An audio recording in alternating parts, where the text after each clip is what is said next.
और मोदी जी के जितने भगत हैं, जो अच्छे कार्य करता है, एक एक करके खत्म करते जा रहे हैं। अब कितने लोग हैं जो भाजपा के अच्छे काम करते थे, जो आज सारे के सारे घर बैठा दिए। खट्टर को हटा दो।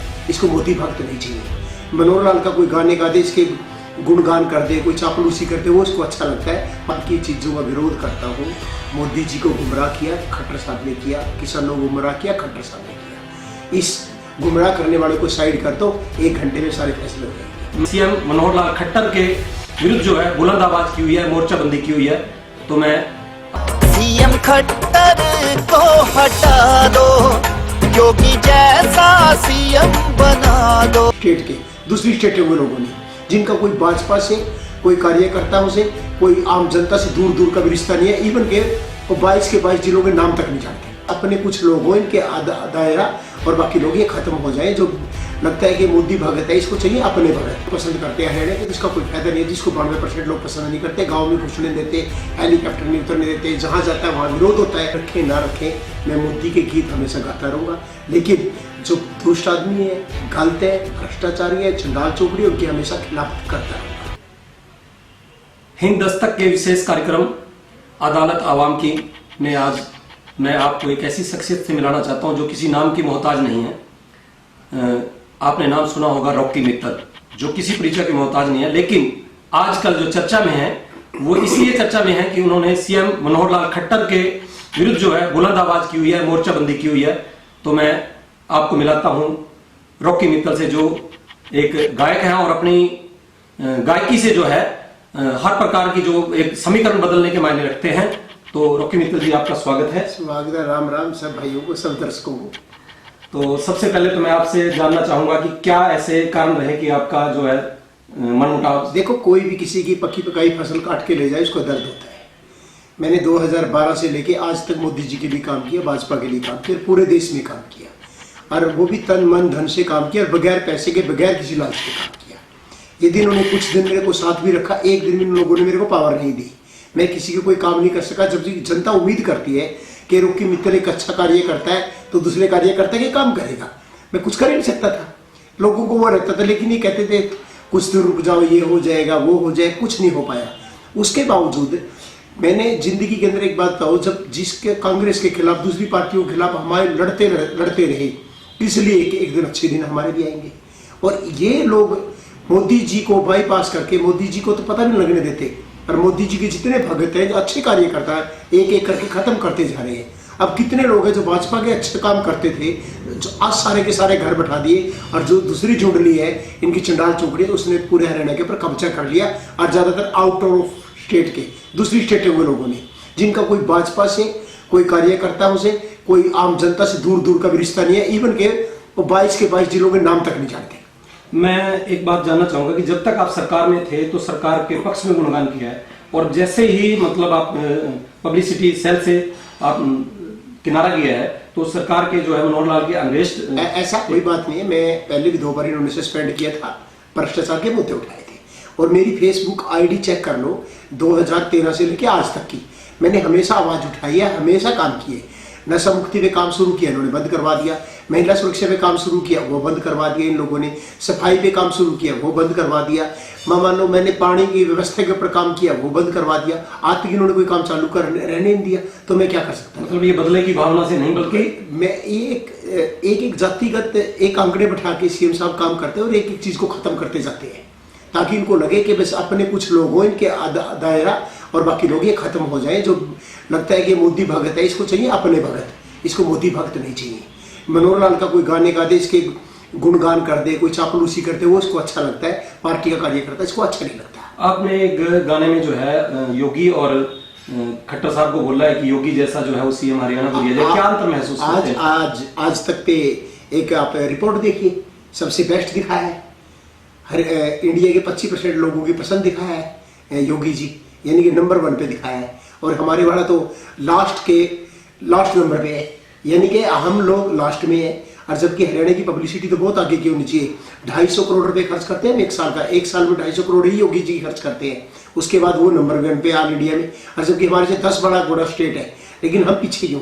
क्योंकि जितना पब्लिसिटी का पैसा आता है लोगों की जेब में चला जाता है, पब्लिसिटी के पैसे पब्लिसिटी में लगते ही नहीं है। तो आप मोदी जी के भक्त हैं और मोदी जी की ही पसंद जो है वो मनोहर लाल खट्टर जी हैं, तो क्या लगता है कि उनसे कहीं पसंद करने में कोई चूक हुई है क्या? कोई चूक नहीं हुई। वो अच्छा सीएम साहब के बारे में, सीएम साहब के बारे में चूक ही है, मैं तो इसको बहुत बड़ी चूक कहूंगा। और जो इन्होंने 6 साल निकाल लिए और मोदी जी ने इनसे छुटकारा पा लेना चाहिए और एक अच्छा हरियाणा का भविष्य बनाने के लिए, और हरियाणा में भाजपा बार बार आई, अब ये चेहरा बदल देना चाहिए। बहुत हो गया, अब जब लोग इसको पसंद ही नहीं करते तो 8% लोग पसंद करते हैं हरियाणा के, तो इसका कोई फायदा नहीं है। जिसको 92% लोग पसंद नहीं करते, गांव में घुसने देते, हेलीकॉप्टर नहीं उतरने देते, जहां जाता है वहां विरोध होता है, इसका मतलब जनता ने इसको निकाल दिया।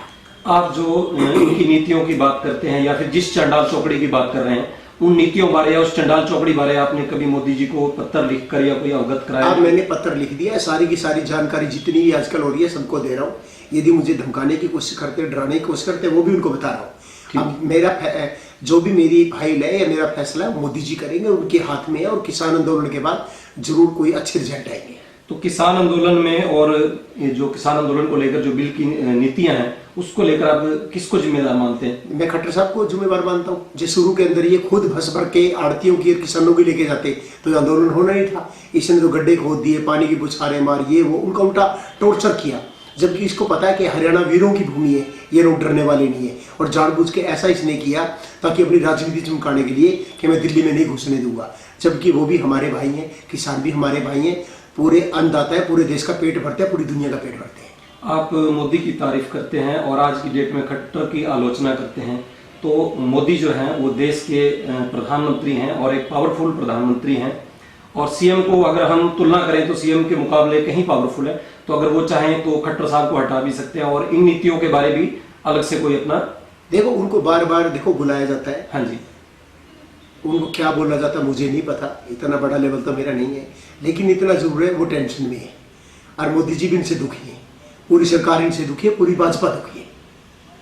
वो विकल्प की तलाश में है कि कोई अच्छा विकल्प हो और उसको सीएम बनाए। आपका एक आरोप है कि सीएम कार्यालय से धीरे धीरे वैश्य समाज के लोग जो है वो हटा दिए जा रहे हैं या उनके साथ भेदभाव किया जा रहा है, खत्म किस आधार पे? पूरे खत्म कर दिए। पिछली बार 8 लोग थे, अब एक भी नहीं सेक्रेट में, अग्रवाल मुक्त सेक्रेट हो गया पहली बार। और जबकि ये जितनी पुरानी सरकारें थी आज तक ऐसा कभी नहीं हुआ, पहली बार ऐसा हुआ है। और ये एक जाति को टारगेट की बात करने बात थी, और मैंने तो इतना काम किया और मैंने तो जाति पाति से उठकर ऊपर काम किया है। और अगला मेरा जो गाना आएगा वो जाति पाति को दूर करने के लिए ही आएगा। तो जैसे भाईचारे को बढ़ावा देने वाला, भाईचारा को बढ़ाने के लिए ये नेता लोग चुनाव से पहले बोलेंगे ये जाट है, ये गैर जाट है, जाट पात का नारा लगाएंगे और बाद में इकट्ठे होकर फिर राज करेंगे।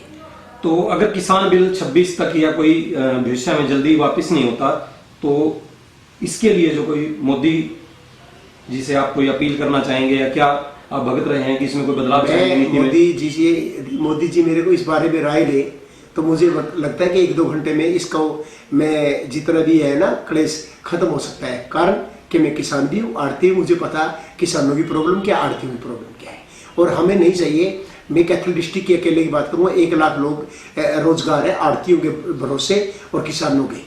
यदि हर चीज़ को खत्म हो जाएगी तो बेरोजगारी को खत्म करना बड़ा मुश्किल हो जाएगा। बड़ी मुश्किल से रोजगार पहले बहुत कम है और इन चीज़ों को आगे बल्कि और ज़्यादा बढ़ाना चाहिए। मान लो बड़ी बड़ी कंपनियों को लगता है कि जरूरी लाना है तो वो आड़तियों के थ्रू भी माल खरीद सकते हैं। तो ऐसी कोई जैसे सरकार खरीदती है वो खरीद ले, इसमें क्या दिक्कत है? उनका भी काम चलेगा, उनका भी चलेगा, उनका भी चलेगा, सारी जनता भी खुश रहेगी। आपने बताया कई बार वीडियो आए हैं कि जान का खतरा है फिलहाल कुछ टाइम से, तो ऐसा किस प्रकार से आपको धमकाया जा रहा है या टॉर्चर किया जा रहा है? लोग सोचते हैं कि सरकार के कुछ लोग सोचते हैं जो चंडाल चौकड़ी रॉकी मित्तल को डरा देंगे, धमका देंगे, इस पे केस कर देंगे, कुछ कर देंगे, लेकिन इनकी गलतफहमी है। रॉकी मित्तल ना कभी डरा ना कभी डरेगा। और मैं मोदी भगत हूँ और मोदी भगत होने के नाते ना तो कभी डर नाम की कोई चीज ही नहीं है। और ये गलतफहमी भी निकाल दे कि रॉकी मित्तल को डरा देंगे। तो आपने जो किसान बिल को जैसे अभी अपने एक किसान पुत्र होने के नाते उसकी कुछ मतलब लगा है कि आप उसके विरोध में और किसानों के फेवर में, मैं उसको लेकर मैं मोदी जी की कोई भी चीज का विरोध नहीं करता। नहीं, किसान बिल को लेकर खट्टर साहब की चीजों का विरोध करता हूँ। मोदी जी को गुमराह किया खट्टर साहब ने किया, किसानों को गुमराह किया खट्टर साहब ने किया। इस गुमराह करने वाले को साइड कर दो, 1 घंटे में सारे फैसले हो जाएंगे। तो मैं जानना चाहता हूँ कि आप किसान बिल को लेकर मोदी को कोई इस प्रकार का पत्र लिखकर अवगत मैं एक ही बात कहूंगा कि ऐसा बीच का रास्ता निकालिए, आड़ती भी रहे, एमएसपी भी रहे, किसान भी खुशहाल रहे और जनता भी खुशहाल रहे और देश भी खुशहाल रहे। तो एक और अंतिम सवाल कि क्या आपका भविष्य में राजनीति में आने का किसी प्रकार का विचार है या राजनीति में तो आई गई, जो चेयरमैन बन गया, राजनीति करूंगा। कई लोगों को लगता है कि इसको नष्ट कर देगा, ऐसा उनकी गलतफहमी है। राजनीति करूंगा, ये मुझे पार्टी में रखे ना रखे, मैं मोदी के गीत हमेशा गाता रहूंगा। लेकिन जो दुष्ट आदमी है, गलत है, भ्रष्टाचारी है, चंडाल चौकड़ी, उनकी हमेशा खिलाफ करता रहूंगा। धन्यवाद रॉकी मित्तल जी। Thank you। तो ये थे हमारे साथ रॉकी मित्तल जी, जो कि पब्लिक सेल के जो है पूर्व चेयरमैन रहे हैं, और हाल ही में जो है इन्होंने उससे किनारा करके जो है वो खट्टर साहब के खिलाफ जो है मोर्चा खोला हुआ है।